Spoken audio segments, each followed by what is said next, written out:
सोनाली नदी का जलस्तर बढ़ने से फसलें हुई जलमग्न। खबर यूपी के मुजफ्फरनगर जनपद के मोरना क्षेत्र से है, जहां पर सोनाली नदी का जलस्तर बढ़ने से किसानों की फसलें जलमग्न हो गई, जिससे किसानों की खड़ी फसल को भारी नुकसान हुआ तथा चारा व धान की फसल बर्बाद हो गई। जलस्तर बढ़ने से गांव के चारों ओर पानी फैल गया। बेमौसम आई बाढ़ से किसानों को भारी नुकसान होने की संभावना बनी है। वहां ग्रामीणों ने शासन प्रशासन पर गंभीर आरोप लगाए कि पहले से ही गाँव में बाढ़ पीड़ित है, लेकिन सरकार द्वारा उनकी फसलें नष्ट होने का मुआवजा आज तक नहीं मिला। वहां ग्रामीणों ने शासन प्रशासन से फसलों के मुआवजे की मांग की। जनपद मुजफ्फरनगर के मोरना ब्लॉक के गांव मजलिसपुर तौफेर में एक बाढ़ पीड़ित गांव है, जिसमें प्रत्येक वर्ष गंगा व सोनाली नदी का पानी का जलस्तर बढ़ने से ग्रामीणों की फसल बर्बाद हो जाती है। इस बार सोनाली नदी का जलस्तर बढ़ने के कारण किसानों की हजारों बीघा फसल में पानी फैल गया, जिससे गन्ने की फसल को भी भारी नुकसान हो रहा है। वहीं ग्रामीणों का कहना है कि धान की फसल जलमग्न हो गई, जिससे धान की फसल नष्ट होने का खतरा बना हुआ है। वहीं पशुओं के लिए भी चारे की समस्या आन पड़ी। सोनाली नदी में आए पानी ने किसानों को बर्बाद कर दिया। ग्रामीणों को पशुओं के लिए चारे की समस्या आन खड़ी हुई। वहीं घरों के चारों ओर पानी भर जाने से ग्रामीणों को भारी समस्याओं का सामना करना पड़ रहा है। ग्राम प्रधान योगेश कुमार ने बताया कि मजलिसपुर तौफिर गांव में काफी समय से बाढ़ चली आती आ रही है, जिसमें 2013 में एक बड़ी आपदा आई थी, जिसमें ग्रामीणों को भारी नुकसान हुआ था। ग्रामीणों के पशु व अन्य सामान बहकर चले गए थे, जिसमें अभी तक शासन प्रशासन की ओर से कोई भी मुआवजा नहीं मिला। इस बार भी सोनाली नदी का जलस्तर बढ़ने से खेतों में पानी घुस आया और जिससे गन्ने की फसल को कम व धान व चारे की फसल नष्ट हो गई, जिससे किसानों को भारी नुकसान हुआ है। उन्होंने प्रशासन से मुआवजे की मांग की। गाँव के मदन सैनी, सीताराम, मांगेराम, विक्रम सिंह, वीर सिंह, सोमदत्त, मनोज, सतीश, रमेश, ऋषिपाल, तेजू, रामपाल, हरिराम आदि ने मुआवजे की मांग प्रशासन से की। मुजफ्फरनगर के मोरना क्षेत्र से इंडिया प्लस न्यूज के लिए संवाददाता नूर मलिक की रिपोर्ट। जी, नाम बताइए अपना। नरेंद्र कुमार बोल रहा हूँ। अच्छा, क्या मामला है जो बाढ़ आई हुई है? मामला तो यह है, देखिए यहाँ पर जितने भी अधिकारी आया आज तक कोई सुनवाई नहीं हुई। यहाँ पर बाढ़ पीड़ित क्षेत्र है ये, कितने ही तो फसल नष्ट हो जाती है, आज तक कोई मुआवजा नहीं मिला। अच्छा जी, धान की फसल भी अब के सारी नष्ट हो गई और गन्ने की फसल भी 40% तो फिलहाल भी नष्ट है ही। और चारा तो यहाँ पर मिल ही नहीं रहा, पशु दुखी हो रहे हैं। दुनिया भर के परेशान हो लोगों ने कुछ तो पशु छोड़ दिए, बहुत पशु छोड़ दिए। और यहाँ पर अधिकारी जो आओ भी तो अगर थोड़ी बहुत कहे सुनी कर तो सुनो और कान को टाल कर चले जाए, फिर दोबारा आने की कोशिश करते ही नहीं। अब बताओ इसके बारे में हम क्या कर सकें? सुनवाई हमारी नहीं होती कि जहां हम नहीं पा सकते, क्यों? गरीबी आदमी कहाँ जा सकता है? कहीं जा नहीं सकता, ना उनकी सुनवाई होती कुछ। अब बताओ इससे ज्यादा और क्या कर सके? आदमी मजबूर होगा, परेशानी होना पड़ा। जैसे कि नेता वो कुछ ना कुछ तो सुनवाई करनी चाहिए हो ना, और आने भी चाहिए। अच्छा, और जैसे आप आए, हम आपके सामने ये समस्या रख रहे, तो इसका कुछ समाधान तो होना चाहिए।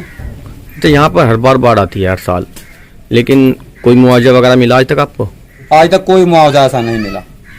क्यों नहीं मिल पाता? हर साल घोषणा होती है। बस घोषणा होती है, कानून को घोषणा कर दें और बस यहाँ तक आ नहीं पाती, पीछे पीछे ही हो जा सारी में फाइनल। तो यहाँ पर कोई मुआवजा नहीं आया आज तक।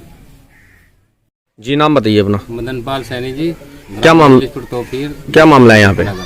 यहाँ पे फिलहाल बाढ़ आई हुई जी, और बाढ़ जो है गांव के चारों तरफ है, कुछ घरों में भी है, 2-4 घरों में भी पानी भरा हुआ है। और हर साल बाढ़ आती है, हर साल नुकसान हो, मगर आज तक कोई मुआवजा नहीं मिल पाया। और पशुओं के चारे की सबसे बड़ी समस्या जी।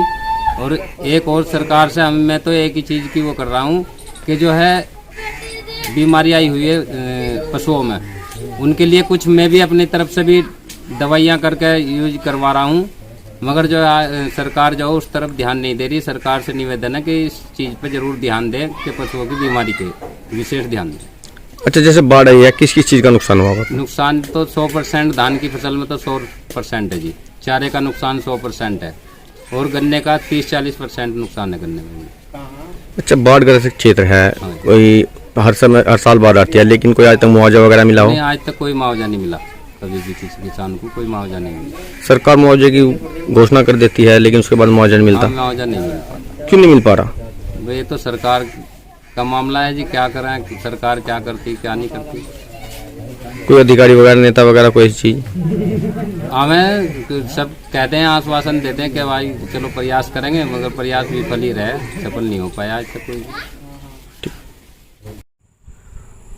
प्रधान जी, खेतों में बाढ़ आ गई है, क्या मामला है?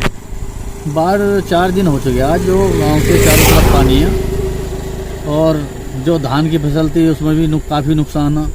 और इस समय जो चारे की बहुत बड़ी समस्या है, जंगलों के लिए पशुओं के लिए चारे की बहुत बड़ी समस्या होगी, क्योंकि जंगल में पानी भरा हुआ और चारे की बहुत बड़ी समस्या हो रही है हम लोगों के सामने। जब प्रधान जी हर साल बाढ़ आते हैं यहाँ पे, क्या उसका मुआवजा है, कोई ऐसी चीज़ मिलती है? नहीं, कोई मुआवजा नहीं मिलता, हर साल बाढ़ आती है। इस बार तो कुछ थोड़ा लेट आई है, तो और साल तो जून के महीने से आ जाती है और अब तक बाढ़ ही बाढ़ रहती है। हमारे यहाँ से 3 महीने के करीब बाढ़ रहती है। इस बार तो अभी तो 20-25 दिन से ही बाढ़ आई। अच्छा, किस किस फसल का नुकसान हुआ है? धान की फसल का नुकसान है, गन्ने की फसल को तो नुकसान नहीं है फिलहाल, और चारे की बहुत बड़ी समस्या आ रही है इस समय, क्योंकि पशु के लिए चारे की बहुत बड़ी समस्या कि जंगल में जाना नहीं होता। अच्छा, तो मुआवजा क्यों नहीं मिल पाता यहाँ के लोगों को? बस मिल नहीं पाता, कोई सर्वे नहीं होता, और जो तहसील स्तर से आदमी आते हैं बस ऐसी देखभाल के चले जाए, कोई मुआवजा आज तक किसी का मुआवजा नहीं मिला हमको। अच्छा, सरकार हर साल घोषणा कर देती है हर कि भाई साल की मुआवजा, कि भाई मुआवजा मिलेगा। हाँ, आज तक कोई मुआवजा नहीं मिला। आपको हमारी ये खबर कैसी लगी कमेंट में जरूर बताएं और ऐसी खबरों के लिए देखते रहें इंडिया प्लस न्यूज। और अगर आप ये खबर फेसबुक पेज पर देख रहे हैं तो हमारे चैनल के फेसबुक पेज को तुरंत लाइक करें, वीडियो को ज्यादा से ज्यादा शेयर करें। और अगर आप यहाँ खबर यूट्यूब पर देख रहे हैं तो हमारे यूट्यूब चैनल को तुरंत सब्सक्राइब करें, बेल आइकॉन दबाएं। इंडिया प्लस न्यूज, सिर्फ वही जो सही।